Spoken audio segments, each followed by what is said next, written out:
بل یہاں پر میں 3 وظیفے ایسے بتاؤں گا انشاءاللہ جو ٹاپ آف دا لسٹ 3 وظائف ہیں مصیبت اور پریشانی میں تکلیف دور کرنے کے لیے، سنت وظائف آپ صلی اللہ علیہ وسلم کی طرف سے تعلیم فرمائے ہوئے۔ پہلا وظیفہ ہے یہ لا الہ الا انت سبحانک انی کنت من الظالمین کا۔ لا الہ الا انت سبحانک، نہیں ہے کوئی معبود سوائے تیرے اور تو پاک ہے اللہ، تو غلطی کر ہی نہیں سکتا۔ انی کنت من الظالمین، بے شک میں ہی خطا کار ہوں، میں ہی ظلم کرنے والا ہوں، میں ہی غلطی کرنے والا ہوں۔ جامعہ ترمذی میں انٹرنیشنل نمبر کے مطابق 3505، مشکات میں 2292 نمبر یہ حدیث ہے، اور قرآن حکیم میں تو ہم پڑھ چکے ہیں سورۃ الانبیاء آیت نمبر 87 اور 88 میں۔ آپ صلی اللہ علیہ وسلم نے ارشاد فرمایا کہ یونس علیہ السلام نے مچھلی کے پیٹ میں اپنے رب کو ان الفاظ کے ساتھ پکارا تھا، لا الہ الا انت سبحانک انی کنت من الظالمین، اور پھر آپ صلی اللہ علیہ وسلم نے فرمایا کہ جو کوئی شخص اپنے کسی بھی معاملے میں، کسی بھی پریشانی میں اس دعا کے ذریعے اللہ کی طرف متوجہ ہو، اللہ تعالیٰ اس کی دعا کو قبول فرما لیتا ہے۔ اور قرآن میں بھی آ گیا نا کذالک ننجی المؤمنین، اور کتنا بڑا فتویٰ آیا میرے بھائیوں سورہ الصافات 143 144، فلولا انہ کان من المسبحین، اگر یونس ہمیں ان الفاظ میں ہماری تسبیح نہ کرتا، للبث فی بطنہ الی یوم یبعثون، تو مچھلی کے پیٹ میں قیامت تک مچھلی کے پیٹ میں رہتا اگر اس طرح نہ ہمیں پکارتا، اس کی قبر مچھلی کا پیٹ بن جاتی۔ یعنی یہ اتنا عطاب، اور وہ دور ہو گیا اس دعا سے، بہت بڑے اسماء اعظم میں سے ہے۔ تو یہ بہترین دعا، بہترین وظیفہ، اسماء اعظم میں سے بہترین چیز، اور سب سے بڑھ کر جو میں نے بات کی کہ بہترین استغفار، اللہ سے توبہ مانگنے کا بہترین ذریعہ۔ آپ دیکھیں اللہ تعالیٰ کی کوالٹی کو کس طریقے سے انہوں نے اپنے لیے جو ہے وہ ذریعہ بنایا نجات کا۔ کہتے ہیں نا وہ کسی کے انسٹنکٹ پہ بات کرنا، کسی کی جبلت پہ، انہوں نے اللہ تبارک و تعالیٰ کی ایک خاص کوالٹی تھی جس کے ساتھ انہوں نے اللہ کی طرف دعا کی۔ وہ کیا؟ بڑی انٹلیکچوئل دعا ہے، لا الہ الا انت، اے اللہ تیرے سوا کوئی معبود نہیں ہے، یہ توحید کو پہلے نمبر پہ لے گئے۔ انت سبحانک، اے اللہ تو پاک ہے، تو غلطی کر ہی نہیں سکتا کیونکہ تو پاک ہے۔ انی کنت من الظالمین، میں تو انسان ہوں، میں تو غلطی کروں گا۔ اب جب اللہ تعالیٰ کو آپ اس طریقے سے کہیں گے اللہ تیرے کو تو غلطی نہیں ہوندی، میں تو بندہ آنا تو غلطی تو کراں گا، کیا زبردست انداز ہے اللہ کو پکارنے کا۔ اس پہ پھر نجات ہی ملنی تھی نا۔ اللہ تعالیٰ کی وہ کوالٹی انہوں نے ذکر کی ہے، اللہ میں تو بندہ ہوں نا تو غلطی کروں گا نا، تجھ سے تو غلطی نہیں ہونی، تو پاک ہے، غلطی تو میں نہیں کرنی ہے نا، تجھ سے تو ہو نہیں سکتی، جب میں کر بیٹھا ہوں تو معاف کر دینا۔ بہترین دعا ہے واللہ، بہترین استغفار ہے، اور صحیح بخاری اور مسلم کی متفق علیہ حدیث ہے، جب آپ تشہد میں بیٹھو تو درود شریف کے بعد جو اپنے رب سے چاہو مانگو، اس میں یہ دعا بھی آپ اپنے اوپر لازم کریں، یہ اسماء اعظم میں سے ہے، اپنی دعاؤں میں اس دعا کو کریں۔ دعا کی قبولیت کے لیے یہ آپ سمجھیں اللہ تعالیٰ کی طرف سے کیٹالسٹ ہے، جسے ہم وہ کیمسٹری میں کہتے ہیں کیٹالسٹ، کیمیکل ریئیکشن کو تیز کرنے والا، یہ کیٹالسٹ ہے۔ لا الہ الا انت سبحانک انی کنت من الظالمین۔ دوسرا وظیفہ وہ بھی جامعہ ترمذی میں انٹرنیشنل نمبر کے مطابق 3524 نمبر حدیث ہے، لیکن ترمذی کا طریق جو ہے وہ ضعیف ہے۔ یہ میں پہلے بتا دوں، امام ترمذی نے ساتھ لکھا ہے یہ روایت کمزور ہے، لیکن ضروری نہیں ہوتی کہ روایت اگر ترمذی میں کمزور ہے تو کہیں اور وہ روایت صحیح نہیں موجود ہے۔ اس کی صحیح سند المستدرک للحاکم میں انٹرنیشنل نمبر کے مطابق 1862 نمبر موجود ہے، اور سنن نسائی الکبریٰ میں 10492 نمبر ہے، اور مشکات میں بھی 2454 نمبر حدیث ہے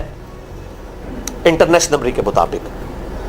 تو صحیح سند المستدرک للحاکم اور سنن نسائی الکبریٰ کے اندر موجود ہے، اور وہ وظیفہ ہے انس ابن مالک کہتے ہیں اور سعد ابن ابی وقاص کہتے ہیں رضی اللہ تعالی عنہما وعلیہم السلام، کہ آپ صلی اللہ علیہ وسلم کو جب کبھی کوئی تکلیف یا پریشانی پہنچتی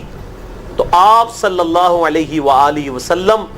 ہمیشہ ان الفاظ میں اپنے رب کو پکارا کرتے ہیں، یا حی یا قیوم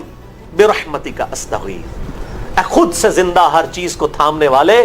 میں تیری رحمت کے ساتھ تیری مدد کا سوال کرتا ہوں۔ استغیث بولیں گے نا الف کے ساتھ، حمزہ کے ساتھ، تو یہ سنگولر کا صیغہ ہوگا، اور اگر ہم بولیں گے نستغیث نون کے ساتھ تو یہ جمع کا صیغہ بن جائے گا۔ کتنی بہترین دعا ہے، اے خود سے زندہ ہر چیز کو تھامنے والے، میں تیری رحمت کے ساتھ تیری مدد کا سوال کرتا ہوں۔ تو یہ بھی اسماء اعظم میں سے ہے۔ بہرحال یہ دوسرا وظیفہ ہو گیا۔ اب تیسرا وظیفہ جو ہے کمال وظیفہ، صحیح بخاری میں موجود ہے، انٹرنیشنل نمبر کے مطابق 4563 نمبر۔ ابن عباس رضی اللہ تعالی عنہما کہتے ہیں وعلیہم السلام، وہ کہتے ہیں کہ سیدنا ابراہیم علیہ السلام کو جب آگ میں پھینک رہے تھے نا، تو ابراہیم علیہ السلام نے اس وقت کہا تھا حسبنا اللہ ونعم الوکیل، ہم نے اللہ ہی پر بھروسہ کیا اور وہی بہتر کارساز ہے۔ اور تمہارے نبی صلی اللہ علیہ وسلم کو بھی جب مصیبت اور پریشانی آتی تھی وہ بھی پڑھا کرتے تھے حسبنا اللہ ونعم الوکیل، ہم نے اللہ ہی پر بھروسہ کیا اور وہی بہتر کارساز ہے۔ اس کے بعد وہ شعر جو بنا دیا نا، نعم المولا و نعم النصیر، ویسے الگ سے آیت ہے، لیکن یہ شعر نہیں بنانا، بس اتنا ہی وظیفہ ہے، حسبنا اللہ و نعم الوکیل۔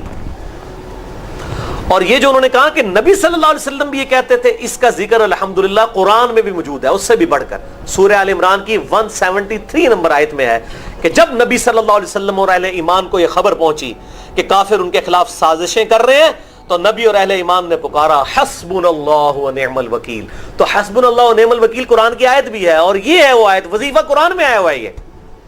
آل عمران 173 اور صحیح بخاری 4563۔ اور مجھے بڑا وجد آیا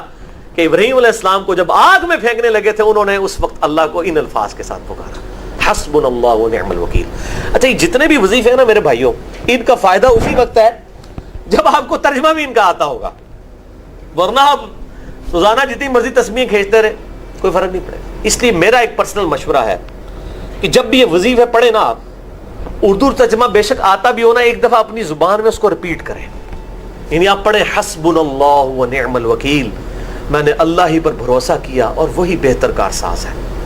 آپ دیکھیں یہ صوت القرآن چینل میں جب وہ عربی چل رہی ہوتی ہے، جیسے ہی وہ مراج الدین خان کا ترجمہ شروع ہوتا ہے نا، کیسے کب کبھی تاری ہو جاتی ہے، کیونکہ وہ ہماری زبان میں بات ہو رہی ہوتی ہے نا، عربی ایویں تو نہیں قیام اللیل میں رو رہے ہوتے، ان کی زبان میں بات ہو رہی ہوتی ہے، اپنی زبان کا اثر ہوتا ہے۔ اسی طریقے سے آپ لا الہ الا انت سبحانک انی کنت من الظالمین، یا حسبنا اللہ و نعم الوکیل، یا حی یا قیوم برحمتک استغیث، جو بھی وظیفے پڑھیں نا، ایک دفعہ ان وظیفوں کو جب آپ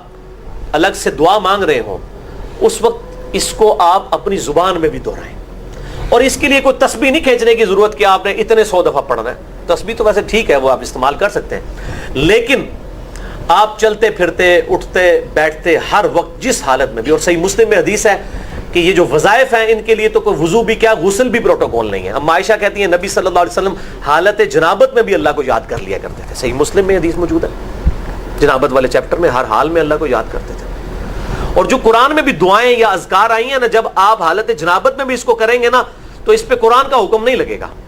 تو جامعہ ترمذی اور ابو داؤد میں جو حدیث ہے کہ حضرت علی کہتے ہیں نبی صلی اللہ علیہ وسلم کو حالت جنابت کے علاوہ کوئی اور حالت قرآن پڑھنے سے مانے نہیں ہوتی تھی، تو اس سے مراد قرآن کی تلاوت ہے۔ اگر قرآن کی دعائیں جیسے ہیں بسم اللہ الرحمن الرحیم، یہ بھی تو قرآن ہے، سبحان اللہ بھی تو قرآن ہے، الحمدللہ بھی تو، یہ اذکار جو ہے نا، جب آپ اذکار کی نیت سے پڑھ ہوں گے پھر یہ قرآن نہیں شمار ہوں گے، ذکر شمار ہوں گے، اور اس کے لیے نہ وضو پروٹوکول ہے اور نہ